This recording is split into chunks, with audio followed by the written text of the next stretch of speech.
I'm Luke Summerhays, and I love Kricketot.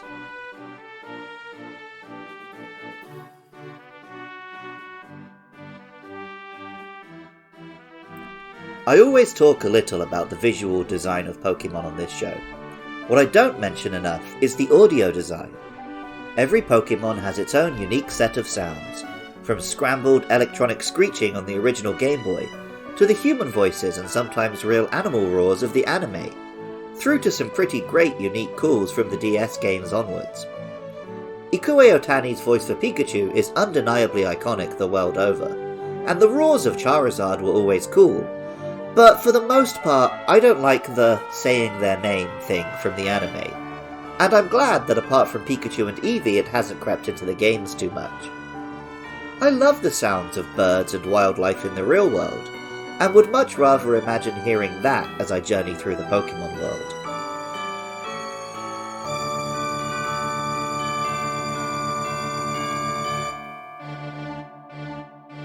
Kricketot is all about sound. A small bug Pokémon, like a beetle or a cricket, it has a collar and patterned tummy, like the suit worn by an orchestra conductor. Meanwhile, its big eyebrow-like antennae make the overall body shape resemble some kind of string instrument. Pokémon Diamond tells us, it shakes its head back to front, causing its antennae to hit each other and sound like a xylophone. Kricketot does have a delightfully musical cry in-game, an early sign that Diamond and Pearl's sound would be making great use of the DS superior audio compared to the Game Boy. Pokémon Pearl tells us, it chats with others using the sound of its colliding antenna. These sounds are full hallmarks. Real-life crickets make a sound which is amazingly loud for their small bodies, and as I record this podcast, it is early October, and my evenings are indeed filled with this hallmark sound. Pokémon Legends Arceus puts it a little more poetically, telling us, when the trees take on new hues, more of these Pokémon appear. The tone they create by striking their antennae together resembles that of the marimba, an instrument of foreign lands.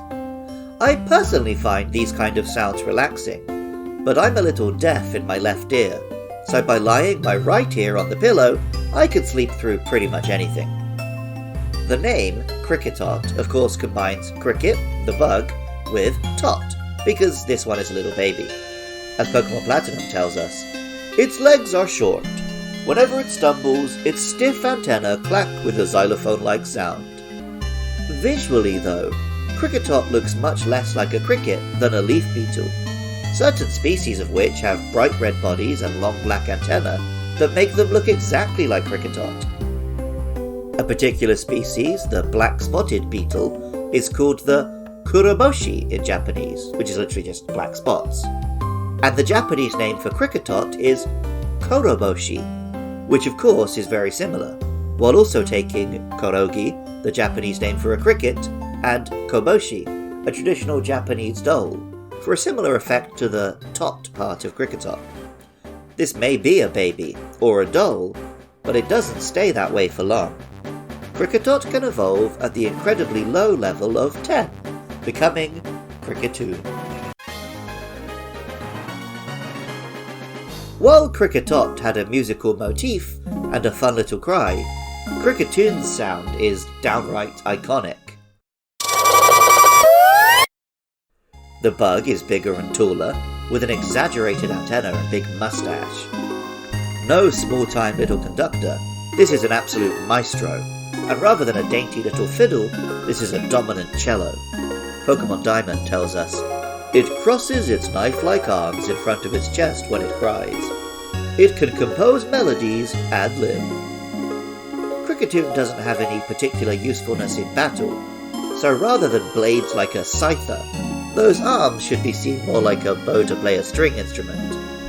The name, of course, just combines cricket, this time, with tune, as it do be pumping them out. The Japanese name is korotok, combining cricket with tokuri, the wide-bodied and thin-necked bottles often used to pour Japanese sake or soy sauce.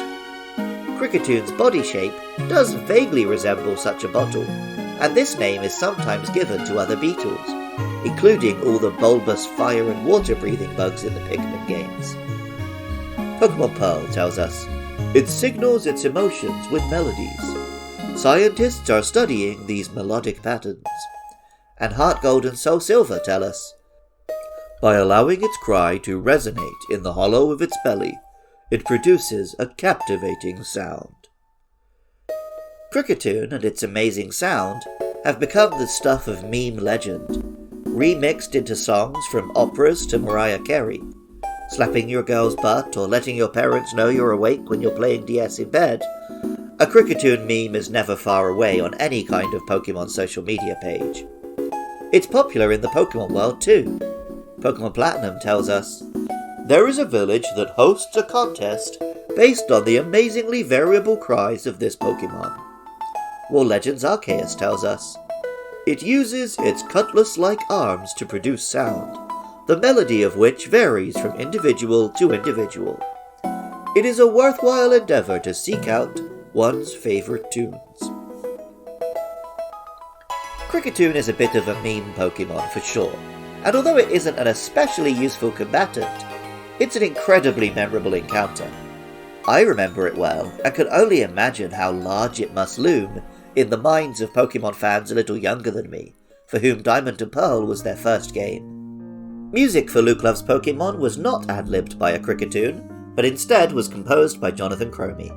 Artwork for the show is by Katie Groves. Writing, producing, and editing is by me, Luke Summerhays, and funding is provided by you lovely listeners on Patreon. Head on over to patreon.com/podcastiopodcastius to find links to the other shows I make, and if you want, please throw $1 a month our way to help keep things online, and to listen to shows early. I love hearing from you guys about why you love these Pokemon too. I was already 16 when I got my hands on Diamond and Pearl, so I'd love to hear nostalgia from younger listeners, or thoughts and feelings from any of you guys. Hit me up on Twitter or Facebook at LukeLovesPKMN about our next two monsters, Shinx and then Kranidos, or about any Pokemon you want to share your love for. Even if you don't feel like doing any of what I just said, thank you so much just for listening. I love Kricketot, and remember, I love you too.